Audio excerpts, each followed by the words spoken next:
안녕하세요, 킨즈모아입니다. 오늘은 출산 후 일주일 동안 몸에 어떤 변화가 일어나는지 알아보도록 할 거예요. 자, 첫 번째로 출산 첫날. 출산 첫날은 거의 기절하고 있다고 보면 돼요. 움직일 수가 없어요. 너무 힘들거든요. 호르몬 분비로 인해서 눈물이 왈칵왈칵 나오고요. 엄마가 그리워지고요. 남편이 미워지고요. 여러 가지 생각이 많아져요. 그래서 그날은, 출산 첫째 날은 무조건 수면을 취해주시고 휴식을 취해주셔야 합니다. 그리고 부드럽고 따뜻하고 소화가 잘 되는 음식을 섭취해 주셔야 합니다. 근데 거의 병원에서 죽이 나와요. 미음이나. 그때는 출산 첫날은 병원에 있기 때문에 병원에서 주시는 음식 먹으면 됩니다. 그 다음 가장 중요한 출산 이틀째. 몸의 변화가 가장 많이 일어나는 시기예요. 그래서 출산 두 번째가 되면 일단 병원에서는 일어나서 걸어주세요 라고 합니다. 그 이유가 뭘까요? 저는 제왕절개 수술을 한 날, 이틀째 날 걸어주세요 라고 하는데 옆으로 돌아 누울 때요, 장기가 쏟아지는 느낌이에요.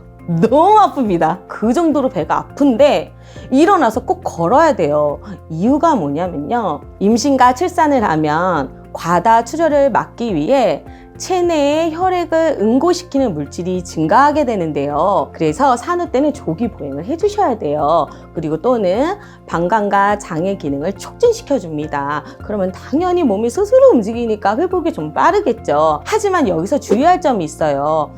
조기 보행을 하라고 했으니까 벌떡 일어나면 너무 어지럽습니다. 그래서 보호자분, 남편분, 엄마분, 누구의 보호자에 부축을 해서 천천히 일어나서 한 발씩 걷도록 합니다.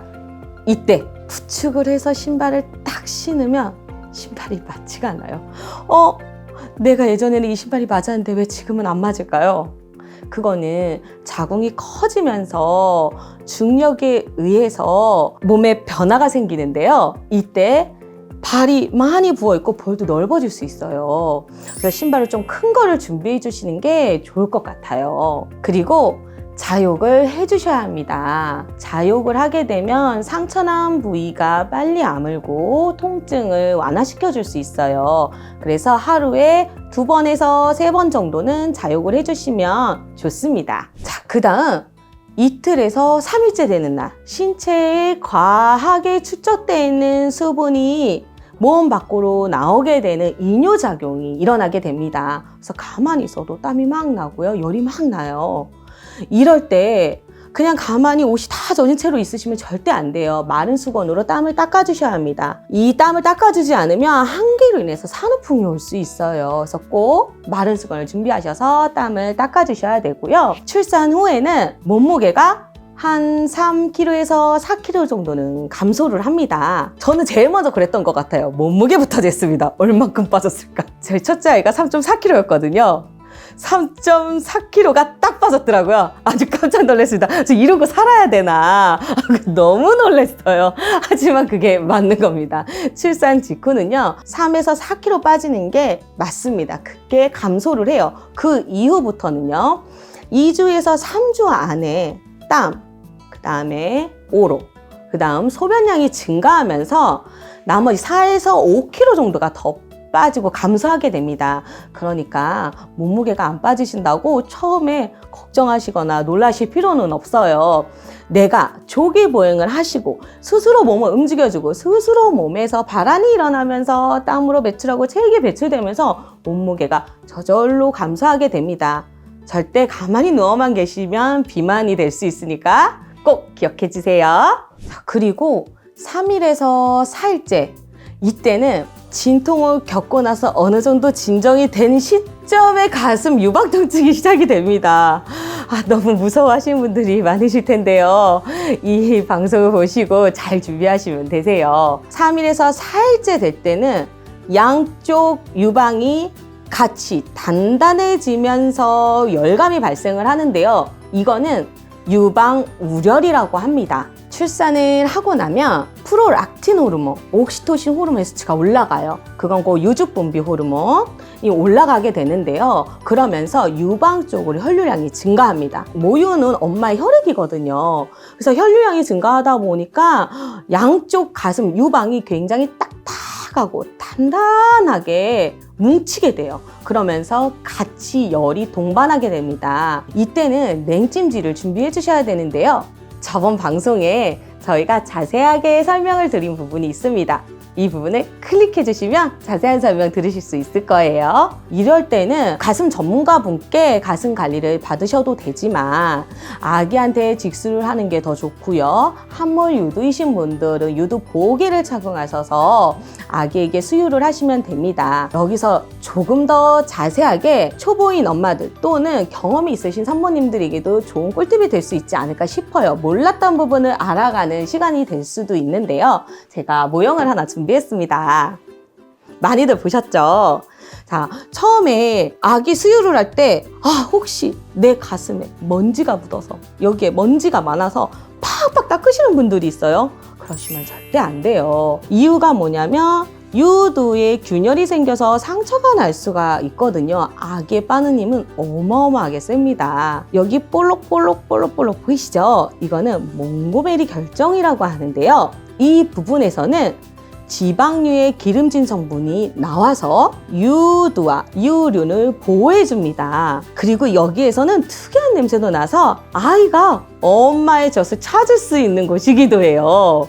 아기가 태어나자마자 젖을 딱 물리면 고개가 왔다 갔다 하거든요. 엄마의 젖에 이 특이한 냄새가 나서 엄마의 젖을 찾는 거예요. 이렇게 유두하고 유륜을 보호하는 이 지방류의 기름진 성분을 팍팍 닦아내면 당연히 안 되겠죠? 자, 어떻게 하냐면요. 그런 모유가 살짝 나옵니다. 톡톡톡톡톡톡톡톡 해주셔서 아기에게 물리시면 되세요. 그리고 물리고 나면 톡톡톡톡 하고 바짝 말려주시면 됩니다. 굳이 팍팍 닦으실 필요는 없어요. 오히려 더 유두 균열로 인해서 유선염을 유발할 수가 있거든요. 그래서 그런 점은 꼭 주의해 주시고요. 또는 와이어가 있는 속옷을 입으신다든지 꽉 끼는 속옷을 입으시면 그 꽉 끼는 부분에 유즙이 고여서 유선염이 생길 수가 있어요. 그러니까 아주 편하고 넉넉한 속옷을 와이어가 없는 속옷을 준비해 주셔야 합니다. 자, 이럴 때 엄마분들이 가장 많이 물어보시는 게 있어요. 수유를 딱 하자마자 배가 사르르르 아파요. 훗배알이라고도 하거든요. 자궁이 수축이 되면서 나타나는 현상입니다. 그러니까 아주 괜찮은 거예요. 엄마 몸이 아기 모유 수유로 인해서 그만큼 회복이 빨라지고 있다는 거고요. 이 훗배알이 같은 경우는 초산모보다 경산모가 더 많이 일어납니다. 그러니까 아기 모유 수유를 통해서 이런 자궁 수축이 잘 될 수 있도록 꼭 해주시면, 초유는 꼭 먹이시면 더 좋겠죠. 자, 그 다음에는 아기가 태어나자마자 많이 먹진 못해요. 그래서 아기가 한쪽만 수유를 하고 한쪽은 수유를 못하는 경우가 생깁니다. 이럴 때는 수유를 안 하시면 이쪽 가슴은 많이 뭉치거나 우열 때문에 열도 나고 힘들 수가 있어요. 전몸살이 올 수가 있거든요. 이래서 유축기로 나머지 먹지 않은 젖은 꼭 유축해서 짜주셔야 되고요. 마찬가지로 아이가 다 젖을 비우지 않았다면 유축해서 다 짜주셔야 됩니다. 그래야 유선염을 예방할 수 있고요. 만약 유축과 수유를 하지 않는다면 유죽 분비가 중단이 될 수가 있어요. 그럼 젖이 안 나오겠죠. 이 점도 꼭 유의해 주시면 좋겠습니다. 그리고 또 한 가지, 누워서 할 수 있는 운동이 무엇인가요? 그리고 또 얼마나 걸어야 되죠? 라고 물어보시는 분들이 많으세요. 20분에서 30분 정도 둘째 날은 보호자의 부축을 받아서 천천히 걸어가지만 어느 정도 시간이 지나면 혼자서도 충분히 걸을 수가 있습니다. 그래서 20-30분 정도 걸으면 잠깐 쉬셨다가 좀 어느 정도 회복이 됐다, 좀 어느 정도 좀 괜찮다 싶으면 일어나셔서 한 번 더 걸어주시고 3일째, 4일째 시간이 지날수록, 하지만 너무 과하게 하면 안 돼요. 하지만 너무 과하게 하면 안 됩니다. 시간이 지날수록 조금씩 이렇게 걷는 조기보행, 또 걷는 운동을 해주시면 좋습니다. 누워서도 할 수 있는 운동이 있어요. 두 번째 날은 일단 손과 발을 앞뒤로 왔다 갔다 한 번씩 움직여주세요. 자, 세 번째, 네 번째 날은요, 사실 다리 들기가 좀 힘들긴 하거든요. 그래서 한쪽 다리를 올렸다가 내리고, 올렸다가 내리고, 올렸다가 내리고, X자도 한번 해보고 이렇게 해주시고요. 또 무릎도 세워주셔서 고개를 살짝만 들어주세요. 팔도 앞으로 무릎이 닿을 때까지만 살짝. 안 닿으셔도 상관없습니다. 누워서 할 수 있는 운동이에요. 이렇게 살짝 조금씩 몸을 움직여주고 근력을 회복시켜 주셔야 돼요. 살짝 무리하시면 절대 안 됩니다. 그리고 누우셔서 팔도 움직여 주시면 아주 좋죠.